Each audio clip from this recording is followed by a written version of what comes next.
Thanks for tuning in. Don't forget to subscribe to my channel so you never miss a new story. Today's story is about a wife who cheated for 20 years, with a plot you'll find familiar. Enjoy. Stacy Lipton smiled as she drove her BMW down the highway in Atlanta. She expected to get home a little later than planned, but she blamed it on the notorious Atlanta traffic. The delay felt like wasted time, which she chalked up to the city's never-ending traffic jams. Nick, nearly 10 years younger than Stacy, wasn't just a great lover but also an amazing conversationalist.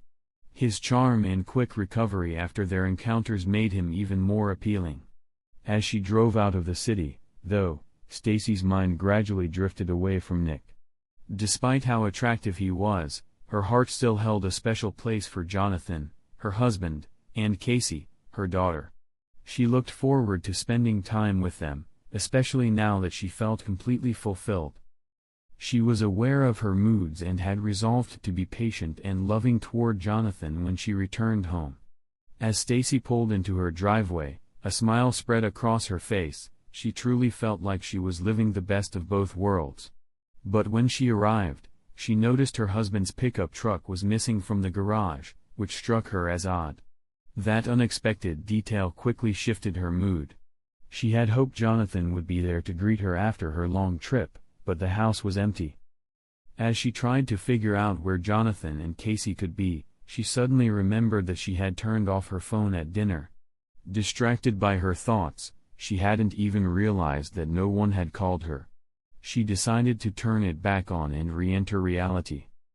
Meanwhile, Jonathan was feeling pretty proud of himself for pulling off what he believed was a simple yet brilliant plan to surprise and please his wife. He had known about her conference in Atlanta for months. Stacy attended it twice a year. By some stroke of fate, this time the conference landed on their 20th wedding anniversary. A few weeks earlier, Jonathan had been approached to build a large vacation home for a family in Atlanta. Once the business part of the meeting wrapped up and Jonathan felt comfortable with the client, Boyd, he mentioned an idea that had recently popped into his head. "Boyd," Jonathan said, "our anniversary is on the 10th of next month. My wife will be attending a conference in downtown Atlanta, and I'd like to surprise her and her colleague with a nice dinner at a great restaurant nearby. I even bought her a pearl necklace that I'd like to give her at the dinner table." "My daughter could help you with that," Boyd replied. "She's in college in Atlanta and knows all the good spots. She can make sure the necklace gets to your wife." "It sounds like you're planning a grand gesture," Boyd continued. "Why not just go with your wife and deliver the surprise yourself?" "I've suggested that before," Jonathan explained, "but Stacy always says she's too busy to spend time with me on these trips. She'll have a late dinner and head straight back to the hotel to rest. Plus, I have commitments here, and traveling all that way just to be ignored seems a bit foolish." Jonathan paused, then added, "I have another idea. How about I treat your daughter and her friend to dinner if she agrees to sit at the next table and livestream Stacy's reaction when she opens the necklace?" Boyd nodded. "Sure, I'll give you her number. You can text her to work out the details. I'm sure she'd be happy to help." Back at home, Jonathan had pizzas delivered for a little celebration to mark their 20th anniversary. He invited both his and Stacy's parents, his brother and sister-in-law, and Stacy's younger, recently divorced sister. Everyone was excited to watch Stacy's reaction in real time when she opened the anniversary gift. Jonathan and Stacy's 16-year-old daughter, Casey, was also there with a group of her friends. Jonathan had set everything up so they could stream the video on the big screen TV. Boyd's daughter would be seated close to Stacy without raising any suspicions and would send the video via Facebook Live. Deliver the wrapped gift after Stacy and her coworker Sue order their food. "We'll get to see Stacy's reaction live," Jonathan explained with a smile. "This is going to be the best anniversary ever, especially since we're so far apart. I've set everything up so no sound comes from our side, so feel free to make comments, like about what a brilliant idea this is," he added proudly. "Who's that guy with her mom?" Casey asked as Stacy appeared on screen, holding hands with a good-looking young man. "Didn't you say she was going to be with Sue?" "I'm not sure who he is," Jonathan admitted. "He seems like a close friend." Stacy's dad grumbled in disapproval, frowning at Jonathan's words as the couple took their seats. Everyone gathered around Jonathan's TV could hear the conversation clearly. "It's really generous of your husband to cover our dinner tonight," the unknown man said with a smirk. "I'll do my best to make this anniversary unforgettable, for you, at least. It'll be even better than your honeymoon."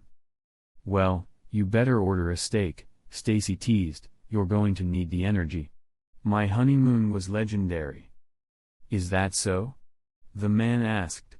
"Did you have a fling back then, or did your husband actually impress you?" Jonathan blushed, but Stacy responded smoothly, "He did a great job, thanks for asking. You're the only other lover I've had in the last 20 years, besides Jonathan, of course. Lucky for me, he's slowed down over time. The good news is, you'll be having a much better 20th anniversary than most women." "I'll take care of that," the man added. "Maybe we've seen enough," Stacy's sister said nervously. "This isn't really fair. Stacy doesn't know we're watching and listening. Why don't we turn it off? Come on, we don't want to miss her reaction when she gets the necklace, do we?" Jonathan, now clearly embarrassed, insisted. "Let's watch a little longer." While the couple ordered food, everyone heard Stacy call her companion Nick. After the waiter left with their order, another waiter appeared with a beautifully wrapped package. "Look. Jonathan must have sent me an anniversary gift," Stacy exclaimed, delighted as she tore open the wrapping. "Isn't it gorgeous?" she asked, holding up the string of pearls. "Can you put it on me?" she asked Nick. "Of course. Just lean in," Nick said, carefully fastening the necklace. Afterward, he casually ran his hands over Stacy's chest. "Your husband is so romantic, you're lucky to have such a handsome man," an older woman at a nearby table commented. "True on both counts," Nick agreed with a smile. "She's got a romantic husband and a handsome boyfriend." Stacy shot Nick a sharp look, but the older woman simply laughed. "I gave you a pearl necklace last night, which I think suits you better than this one," Nick teased, leaning down to kiss Stacy on the lips. "That's the difference between a husband and a lover," Stacy replied with a playful grin. "Husbands give you jewelry, and lovers give you something else." "I can't take this anymore," Casey, a pretty red-haired girl who must have been their daughter, whispered as she turned off her phone. "I should have stopped watching sooner, but I was so shocked. I'm so sorry it turned out like this. I'll delete everything from my phone. I have to go." As the TV switched off, the room was left in stunned silence. One of Casey's friends was the first to speak. "It's getting late. We should probably head home. See you at school tomorrow, if I even go," Casey said through tears. "Dad, can I go home with my friends?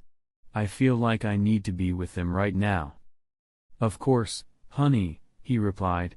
"We'll talk tomorrow. Be careful, girls." Jonathan barely managed to speak, his throat dry.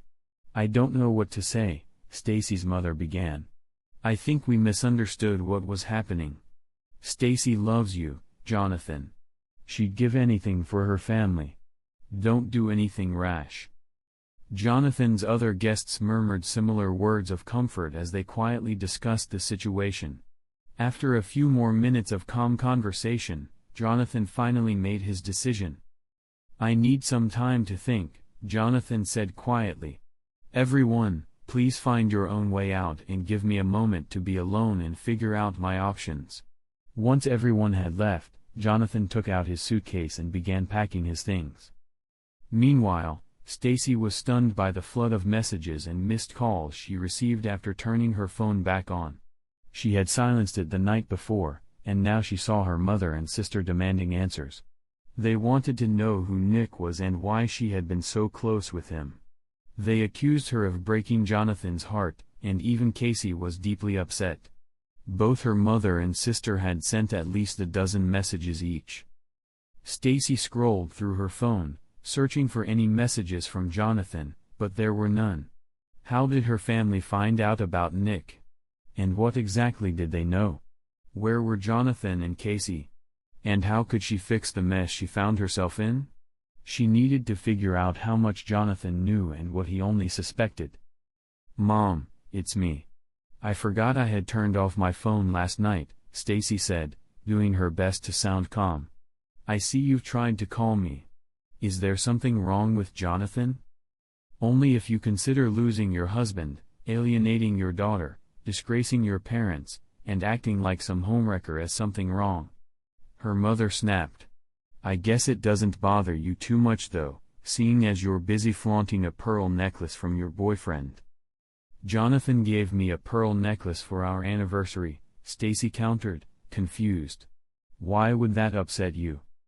"Your father and I have seen enough movies to know exactly what your boyfriend meant when he joked about you wearing his pearl necklace last night," her mother said bluntly.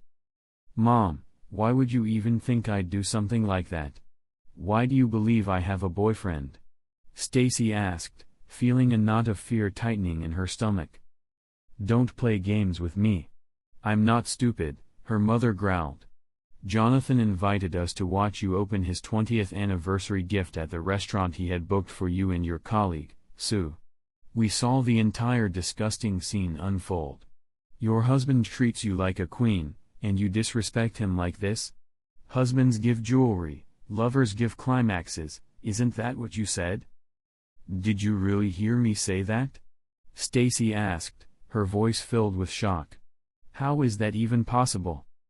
"Jonathan asked one of his friend's daughters to live stream the whole thing from her phone," her mother explained, her voice tinged with sadness. "He wanted us to see how happy you'd be with his gift. Afterward, we were all supposed to call and congratulate you. Looks like this might be your last anniversary with Jonathan. At least, the last one he'll care about. Maybe you'll meet up with that boyfriend of yours again once things settle down." "Mom, you know I love Jonathan. That guy doesn't mean anything to me," Stacy insisted. "It was just a distraction. These conferences get boring." "Oh, well, that changes everything," her mother responded with bitter sarcasm. "Jonathan will feel so much better knowing that his wife isn't a cheater, just bored." "Mom, there's no point in calling me names," Stacy pleaded. "How can I convince Jonathan that he's the only man I love?" "You haven't even convinced me," her mother shot back. "So I'd say you had your work cut out for you. Watching you with that man was the most disgusting thing I've ever witnessed. I highly doubt Jonathan feels any different." After her conversation with her mother, Stacy sat quietly, contemplating her situation. Her entire family had seen and heard everything she and Nick had discussed at dinner. Replaying the evening in her head, Stacy realized just how bad things looked. She decided to call Casey. "Casey, where are you?" Stacy asked when her daughter finally picked up the phone. "I'm with Morgan. She's trying to help me deal with the fact that our family is falling apart," Casey responded coldly. "We're not breaking up, sweetheart. Please come home so we can talk about this." "Where's your father?" Stacy asked, trying to keep her voice steady. Uncertainly, "He moved into a small cottage by the lake." Casey responded, "I don't think he wants to see you. He was so happy last night when he invited everyone to watch you open your gift. You practically tore his heart out when you showed up with your lover instead of Sue." "Please, come home," Stacy repeated, trying to figure out what she could say to Jonathan to earn his forgiveness. After her conversation with Casey ended, Stacy began looking around the house. She noticed that Jonathan's laptop and several filing cabinets were missing from his office. His bedroom closet was completely empty as Hub's mother's had been. Fighting back tears, Stacy wandered aimlessly through the house, taking note of what was gone. Jonathan hadn't taken a single photograph of her, a fact that felt especially heartbreaking. In an attempt to distract herself from her failing marriage, Stacy began cooking dinner for Casey. By the time Casey walked through the door, Stacy had managed to put together a small meal. Casey, however, was sullen, and only spoke when directly asked a question. Even then, her answers were short and curt. Stacy knew her daughter had every right to be upset, but she hoped that with time, the hostility would fade, if not disappear entirely. The next morning, at dawn, Stacy arrived at their lake house to find Jonathan passed out uncomfortably on the small couch, with empty beer cans scattered across the floor. "Jonathan, honey, we need to talk. Please, wake up," Stacy said softly. Jonathan slowly opened his eyes, groaned, and eventually got up, heading straight to the bathroom without a word. Stacy decided to make coffee while she waited for him to return. A few minutes later, Jonathan came back, freshly showered, and Stacy handed him a mug. She hoped he would be the one to initiate the difficult conversation, but it soon became clear he had no intention of doing so. "Jonathan, I'm sorry for what happened. The pearls were a wonderful gift, and I'll always treasure them. I just wish you had told me that you were going to give everything to your family. It would have been great to know," Stacy said, trying to open a dialogue. "All you," Jonathan replied coldly, clearly furious that Stacy was trying to paint him as the bad guy. Stacy was shocked and hurt by his response. In all their years together, he had never spoken to her with such disrespect. This was clear evidence of how deeply she had wounded him. "That's not helping," Stacy replied calmly. "Tell me what I can do to fix this. You're the only man I've ever loved, and that hasn't changed. We can work through this together. Just tell me what problem you want to solve." "The problem," Jonathan said, still calm, "is that I surprised you with an anniversary gift at a nice restaurant where I booked a table for you and a friend. The problem is that my client's daughter agreed to film your reaction in real time. The problem is that I foolishly thought you would appreciate this gesture. Now, explain to me what the real problem is so I can understand what you're talking about." "You know what the problem is," Stacy insisted. "Last night, you saw me with Nick at the restaurant. I know you have dinner with other people from time to time. Why do you think this is different?" Jonathan asked. "You know exactly why this is a problem. I told you I was going out with Sue, but I went with Nick instead. You overheard our conversation and found out that we slept together. That's the problem we need to address." Jonathan, still calm, replied, "So, just to be clear, is the problem that I, along with your entire family, overheard your conversation? Or is the problem that you slept with another man?" Blushing, Stacy admitted, "The problem is my behavior. You were just trying to be kind to me on our anniversary. You did nothing wrong." "All right, we're making progress," Jonathan said. "Now tell me, why did you cheat on me? How long has this been going on? And with how many men? Is Casey really my biological daughter? Or is there a chance her father is the mailman?" Jonathan's offensive question instantly provoked a reaction from Stacy. "There's no need to be vulgar or offensive," Stacy snapped. "Of course, Casey is your daughter. Nick is the only man I've been with since we started dating. Your comment about how many men I've been with, and Casey's father being the mailman, is just cruel." "I'm struggling to follow your logic," Jonathan responded sharply. "You admit you've cheated on me, but now you want to draw a line about just how much of a cheater you are. You want me to stay polite and understanding when you're telling me you've been sleeping with one guy. Are you seriously proud that you haven't cheated on me that often? By the way, how long have you been sleeping with Nick? And how often? You seem to have forgotten to mention these crucial details when you turned down that offer to run for mayor." "This was the third conference where we've slept together," Stacy admitted, tears welling in her eyes as the weight of Jonathan's anger and humiliation finally sank in. "Besides you, he's the only man I've been with since we got married 20 years ago."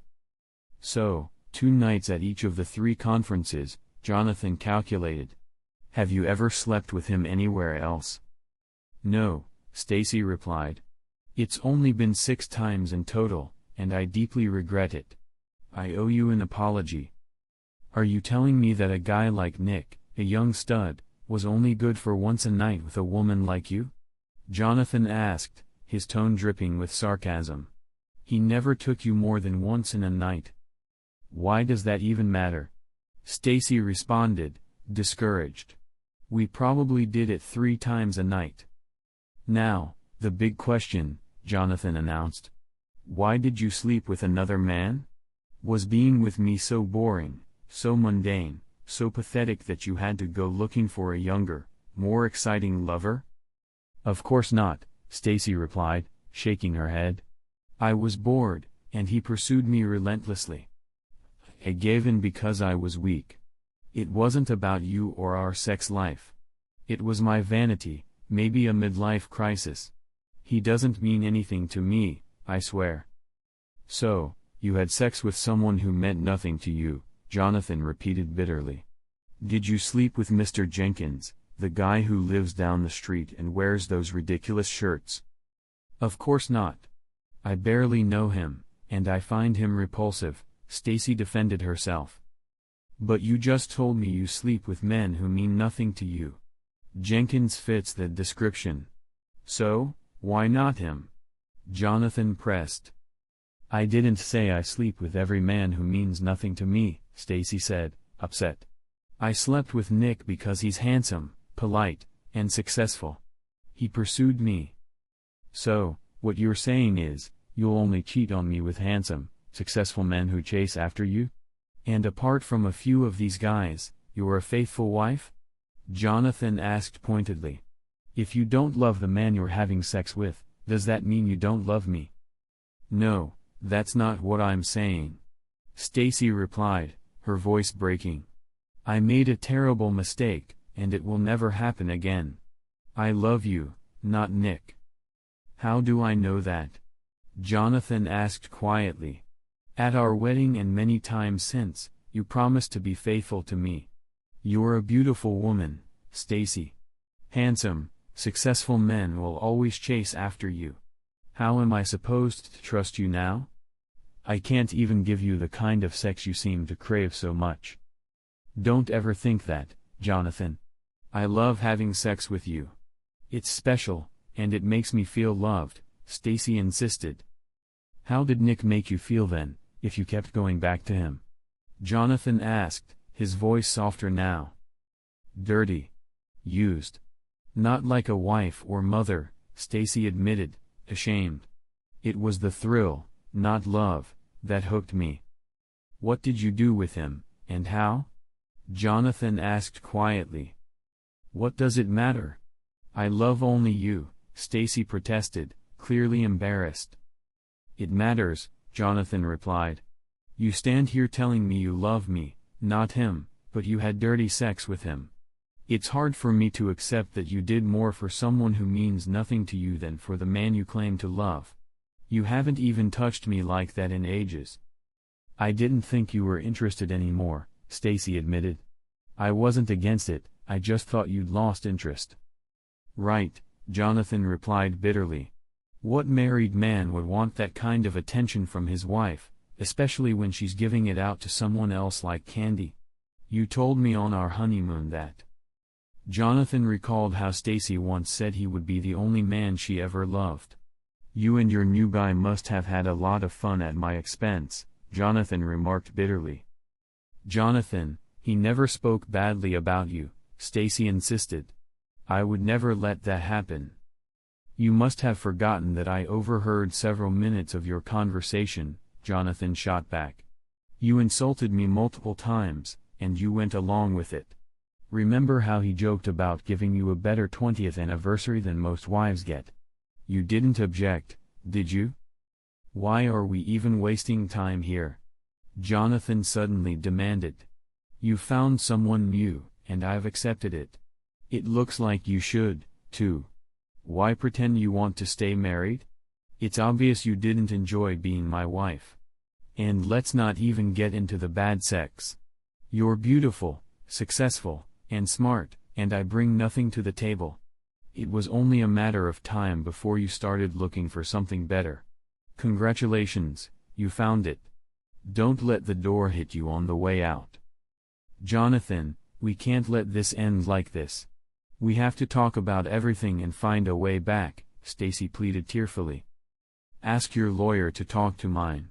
It's over, Stacy. I'm divorcing you. You left me no choice, Jonathan responded coldly.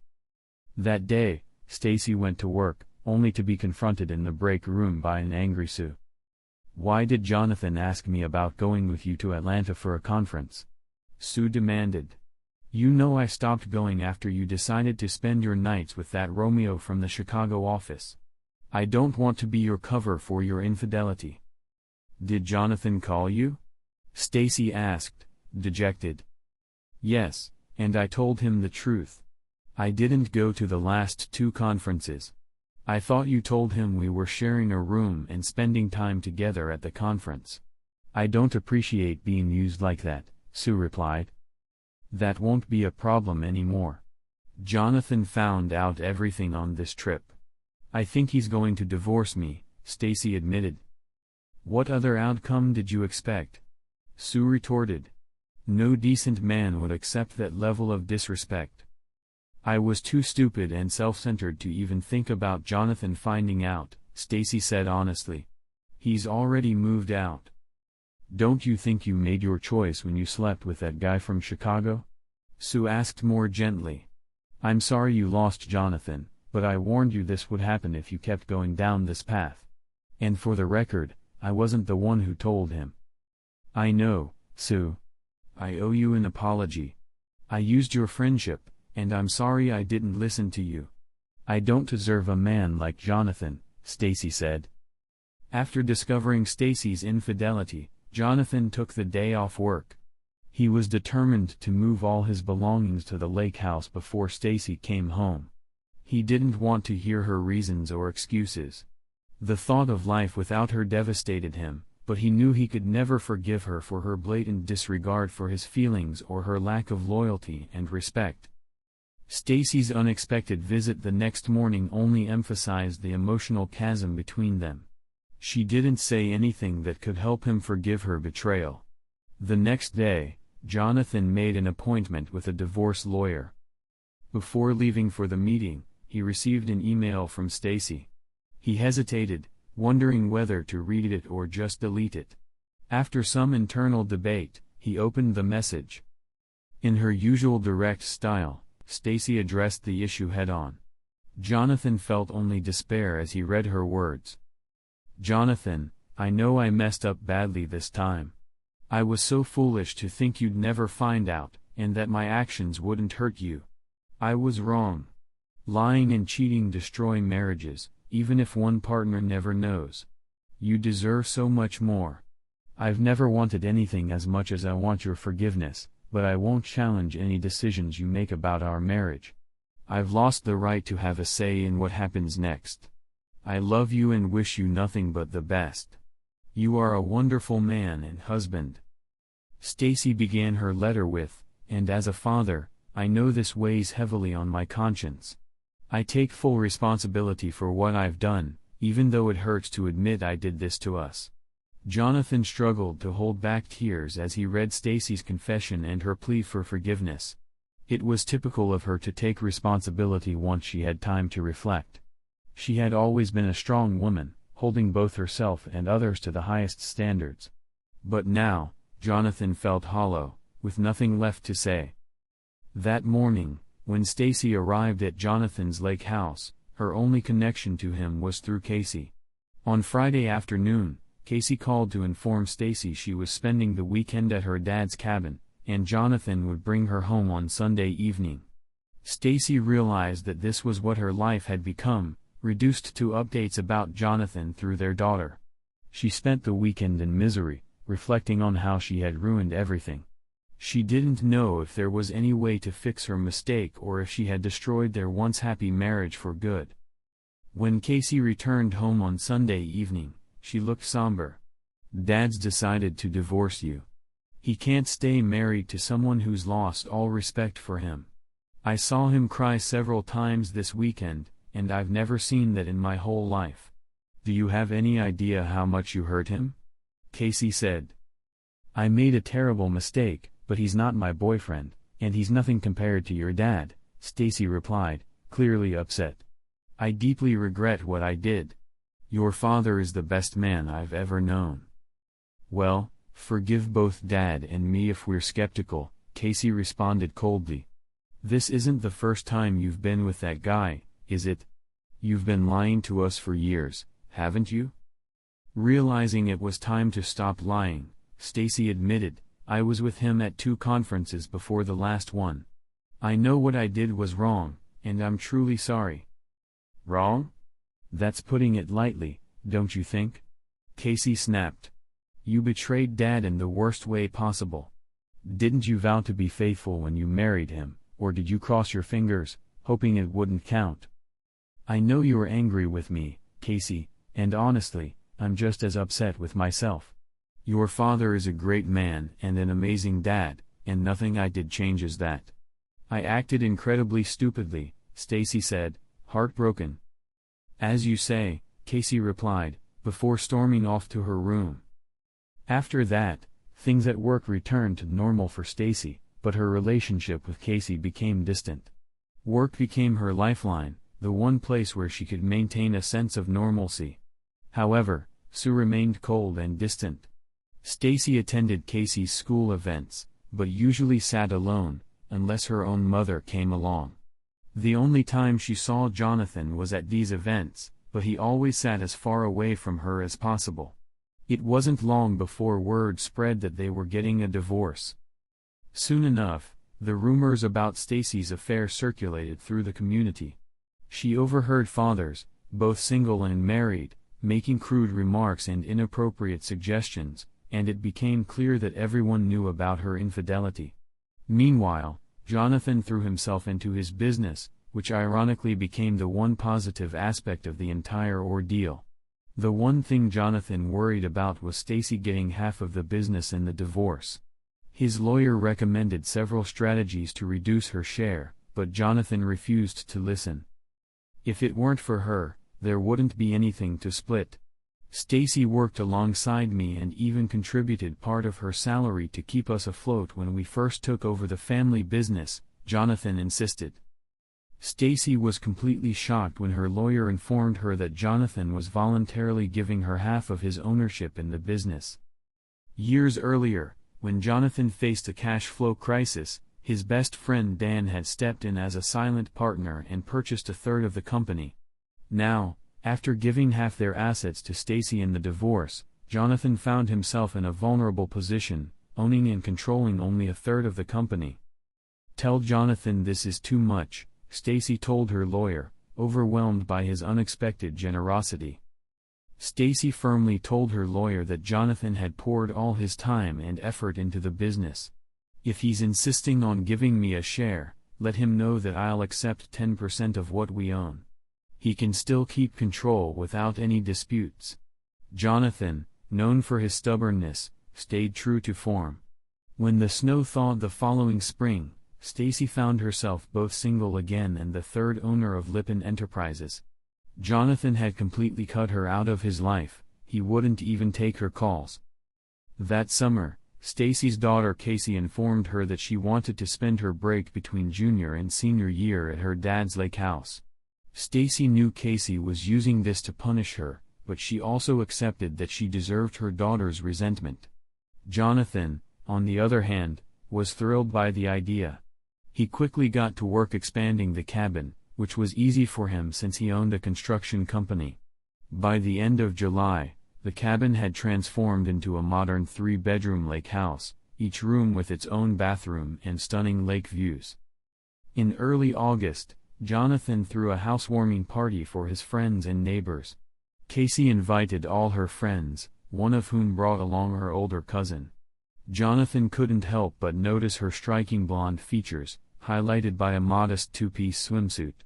Throughout the day, she stayed close to Jonathan, laughing at his jokes and flirting whenever she could. "Come on, Dad, are you really going for someone in a bikini now?" Casey asked teasingly when they were alone in the kitchen. "Of course not," Jonathan protested. "She can't be older than 25, and I'm not even thinking about dating yet. She's 27, Casey said with a grin, and she's definitely interested in you. She's been asking all the right questions: how long you've been single, how old you are, what you do. You know, the stuff women ask about potential husbands. I literally just met her today.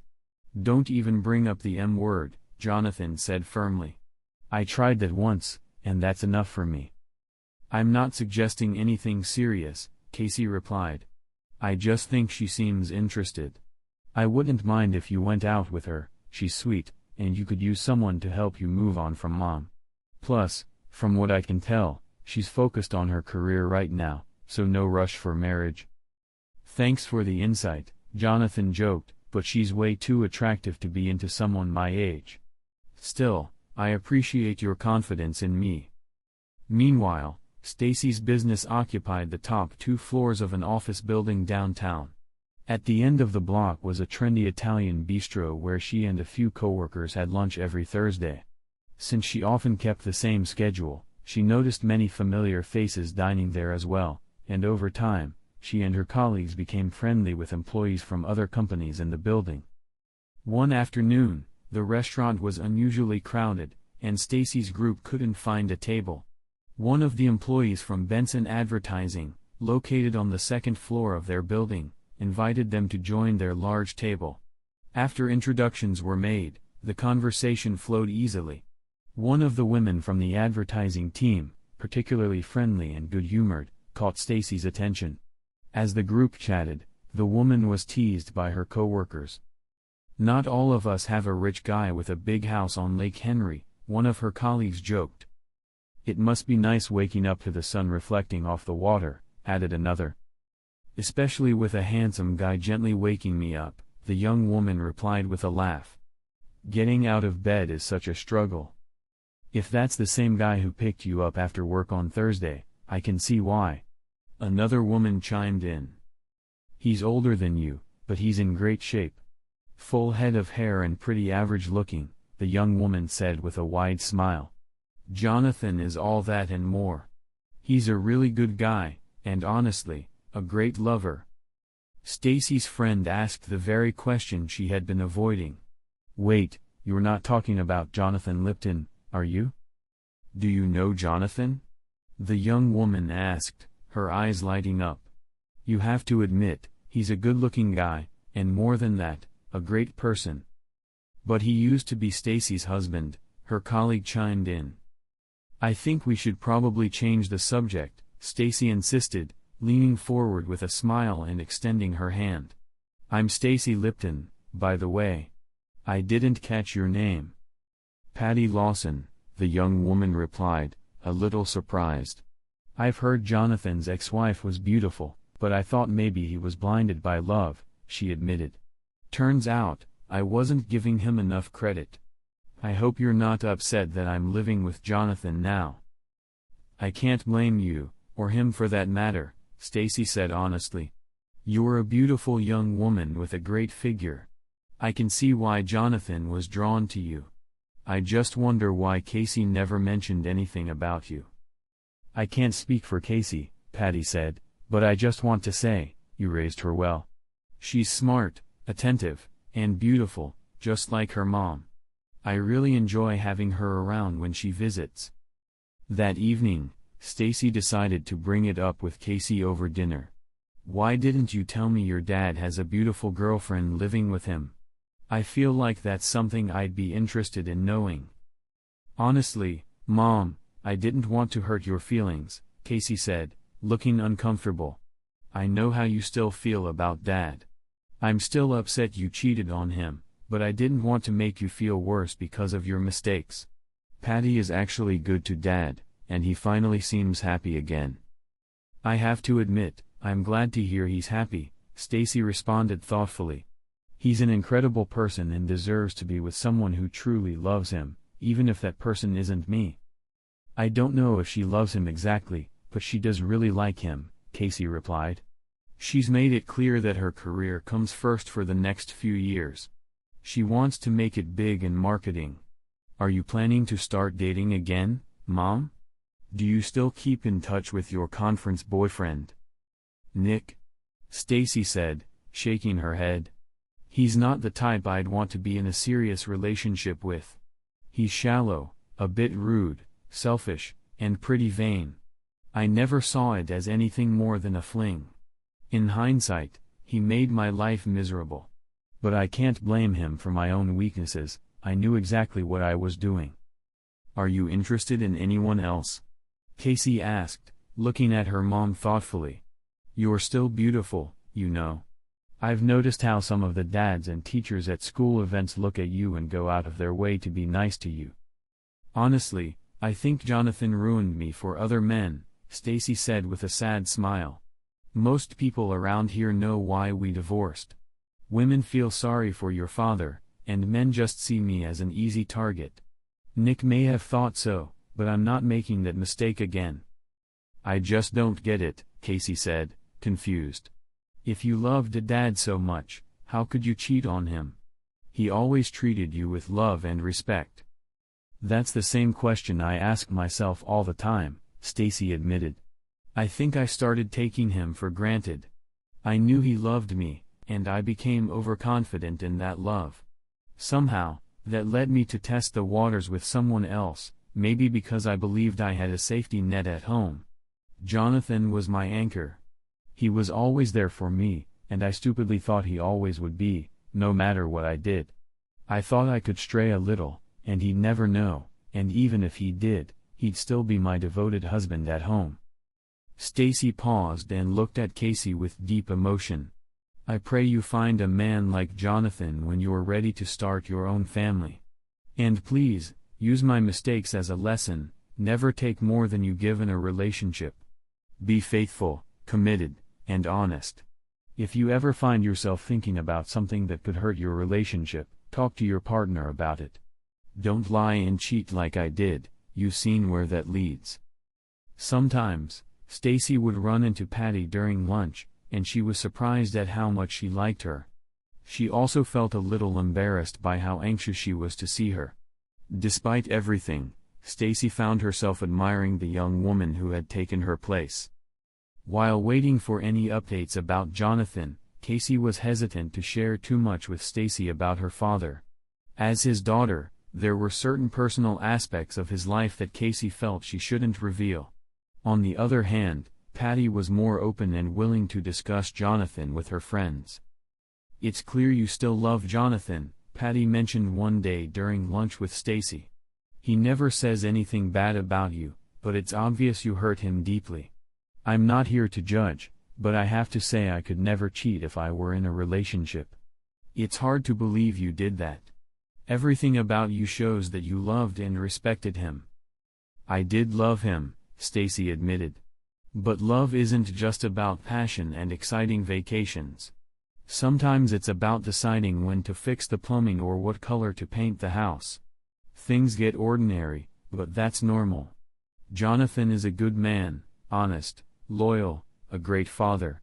I will always love him, but I hurt him in the worst way possible. I learned my lesson, maybe too late. I told him last night that I've accepted a position in Seattle and will be leaving in 2 weeks. It's a huge opportunity for me, but I think it upset him. I'm telling you this so you know what he's going through, Patty responded. Maybe you can help him if he gets down. He's a really great guy, just not my forever boyfriend. I'm sure he'll miss you. He doesn't do things impulsively, Stacy replied. If he asks you to live with him, it means he thinks very highly of you, not just because you're beautiful. He's strong, he's been through a lot and come out even better. He'll miss you, but I doubt he'll stay single for long. That's exactly why I'm telling you, Patty said with a grin. What you do with this information is up to you. A week later, Jonathan's best friend and silent business partner, Dan, asked Stacy to meet for lunch at a local restaurant. Despite the crowded room, they managed to find a small table off to the side. After some small talk, Dan got to the point of their meeting. You know that piece of land Jonathan bought off Route 21 by the river? Dan began. I've got a buyer offering almost $2 million for it. Jonathan bought it for next to nothing, so the profit will be huge. Your share alone would be over $500,000. Is Jonathan planning to sell it? Stacy asked, confused about why she was involved in the conversation. That's the issue, Dan replied. He wants to hold on to it and lease it long-term instead. He's proposing that his company builds whatever the tenant needs for their business. Typical Jonathan, he's always looking at the long game. That sounds just like him, Stacy said with a smile, admiring Jonathan's business acumen. He's probably right, too. I'm sure he's done the math and figured it'll be more profitable in the long run. So, what's the problem? I think we should sell now and take the quick profit, Dan explained. Planning 10 or 15 years ahead is great, but I'd rather see the cash now. You own a third of the company, I own a third, and together we could push Jonathan to sell and split the profits. He'll still get $500,000 out of the deal. It's a win-win. Stacy felt a wave of anger as Dan finished his pitch. Are you asking me to betray Jonathan's trust? Do you really think money is more important to me than his trust? Come on, Stacy, Dan said with a smirk. Jonathan would see this as less of a betrayal than when you cheated on him with that guy at the conference. You're his ex-wife for a reason. This is your chance to get a little revenge and make some good money while you're at it. I may have betrayed Jonathan in the past, Stacy said, her voice tight with controlled anger. I was foolish and selfish, but I never wanted to hurt him. Jonathan is a better person than both of us and deserves better business partners than we'll ever be. I won't betray him again. I'd rather lose everything than do that to him. I've spent my last penny trying to make things right, and all I did was prove that I was a terrible wife. You, however, are proving that you're a bad friend and partner. Jonathan will control my share of the company as long as I'm alive. In fact, I'm going to draft a new will to ensure Jonathan gets my share after I'm gone. You should have known better than to doubt his business skills, Stacy said angrily as she stood up, leaving a bill to cover her half-eaten lunch. She then looked Dan in the eye and added, "Please don't try to take anything else." Almost a month later, Stacy opened the door to find Jonathan standing on the porch. She was surprised. Jonathan had been avoiding her since she returned from the ill-fated conference. "Jonathan, come in. Everything's fine. Casey left a few minutes ago if you're looking for her," Stacy said, surprised by her own excitement at seeing him. "I'm here to talk, if you have time," Jonathan began as he entered the house that had been his for over 15 years. "Can you spare a few minutes? If you're busy, I can come back another time." "I'm not busy," Stacy replied quickly. "I just made coffee. Why don't we sit in the kitchen?" "I appreciate you letting me in so quickly," Jonathan said, taking a seat and picking up his coffee. "You always made excellent coffee when we first got married. I didn't even know how to make it back then." "It took me a while to perfect it," Stacy grinned. "I didn't marry you for the coffee, though. You had other qualities that I found much more attractive." "I've never heard you call them qualities, but I did hear you call them Smith & Wesson several times," Stacy said, still smiling. "Yeah, you brought out the big guns, and I was powerless to resist," Jonathan admitted. "Patty must have you wrapped around her finger, or some other part of her body." Stacy replied, "There's definitely some serious heat between you two. I appreciate how well you treat Patty. She thinks you're a wonderful person. Her opinion of you is one of the reasons I'm here. A couple of weeks ago, one of her friends overheard your conversation with Dan over lunch. Patty talked about it before heading to the West Coast. She believes your dedication and honesty have been exceptional. I have to agree, despite how I treated you during the divorce, you still flatly rejected Dan. Many women would want revenge or at least some sort of repayment. I would never do that to you. I know how hard you work and how much your projects mean to you," Stacy continued. "I'm confident that you'll ensure this land brings in much more income than Dan is expecting. He's a fool to doubt you." "I appreciate your confidence," Jonathan said. Patty helped me accept the fact that you were my partner, even though I ran the business as if it were all mine. I want to give you the chance to express your opinion and say what you want to do. If you want to sell this property and split the profits, I'll agree. Dan is trying to convince me to sell it. He believes that if we sell, each of us could get $500,000 without affecting him. Would you be interested in that?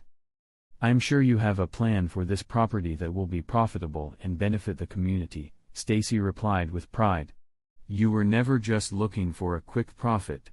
I always knew you wanted to improve the area while making good money. You have something planned, right? I was negotiating a long-term lease with General Hospital to build an emergency care complex on this site, Jonathan admitted.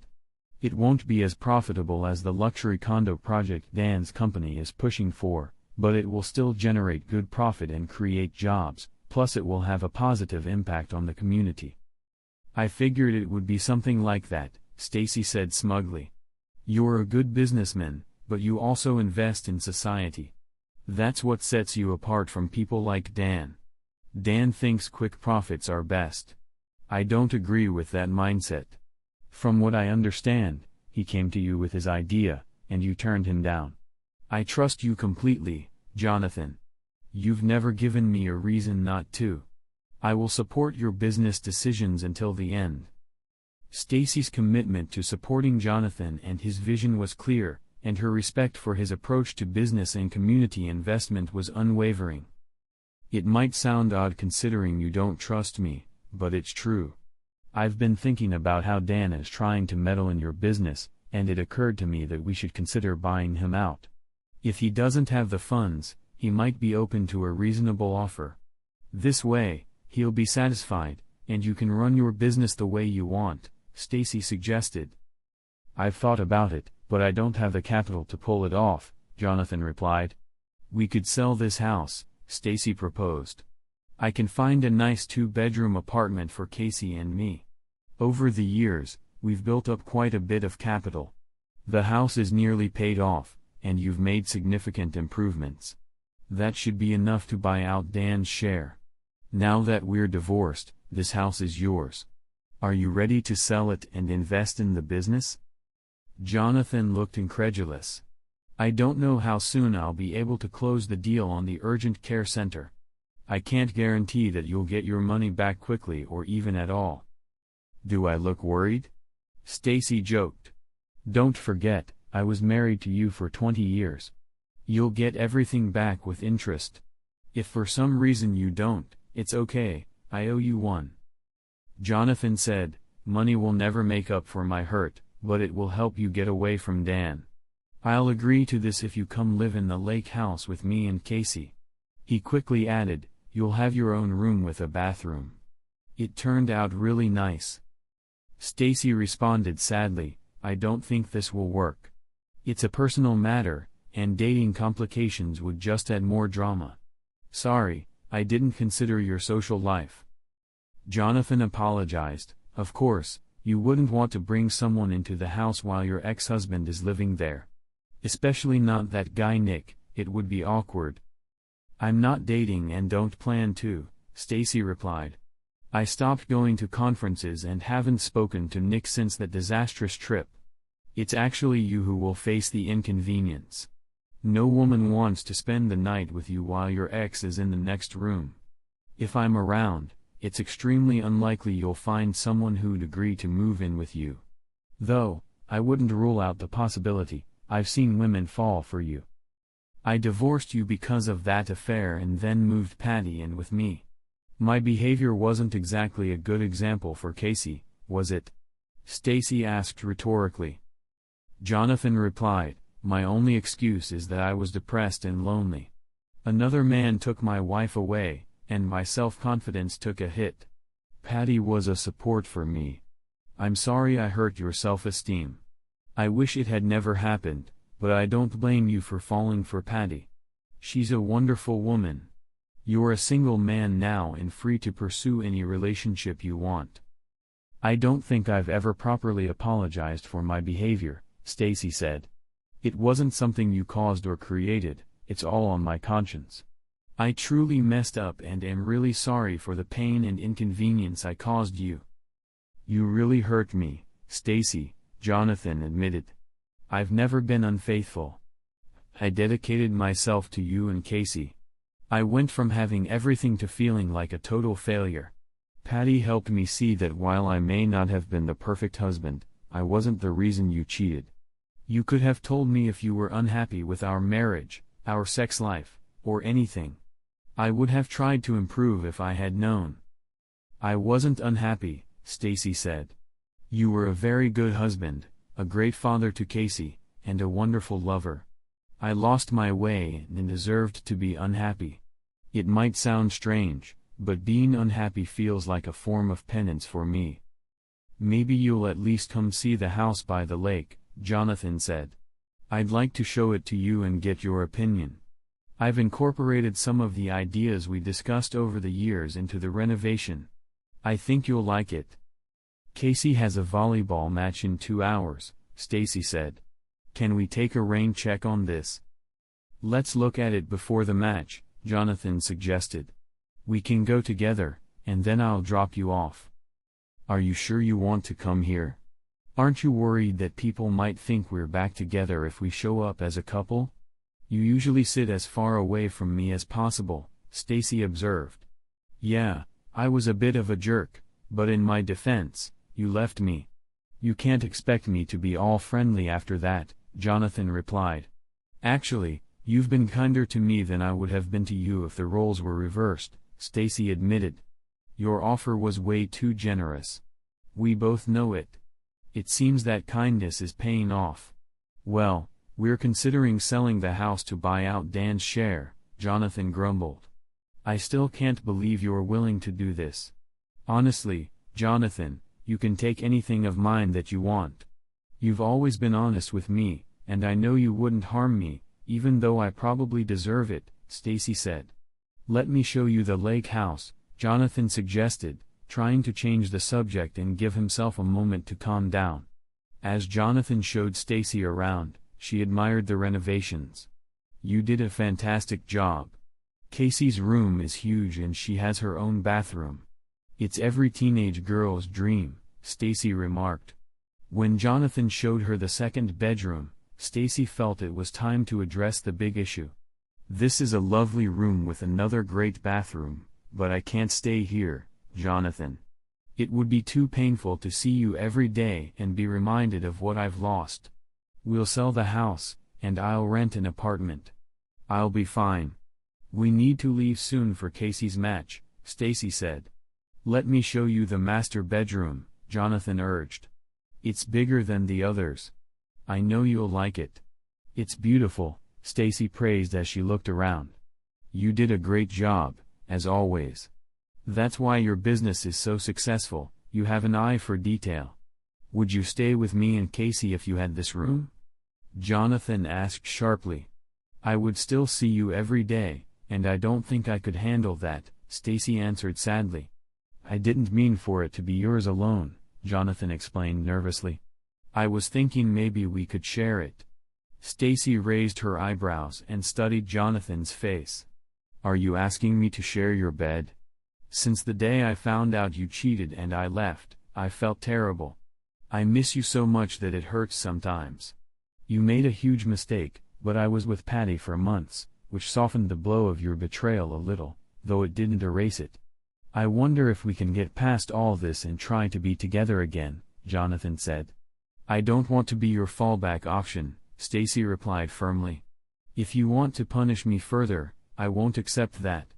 If I move in with you, I'll be completely faithful and expect the same from you. No more young beauties in your bed, only me, or I'm out. I've worked hard to regain my self-respect, and I intend to keep it. I love you, Jonathan, but you need to be fully committed, or I'm leaving. No one was more surprised than Casey when her parents walked into the gym arm in arm. She rushed over to them, speaking softly to avoid being overheard.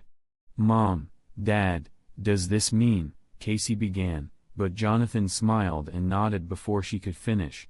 Casey hugged her mother tightly and whispered into her ear, Welcome home, Mom. I love you, but don't ever cheat on Dad again. I have a friend with a single aunt who's even more beautiful than Patty. What do you think of our story today? I found it pretty interesting. The man did a really stand-up thing. Let me know your thoughts in the comments. See you in the next video.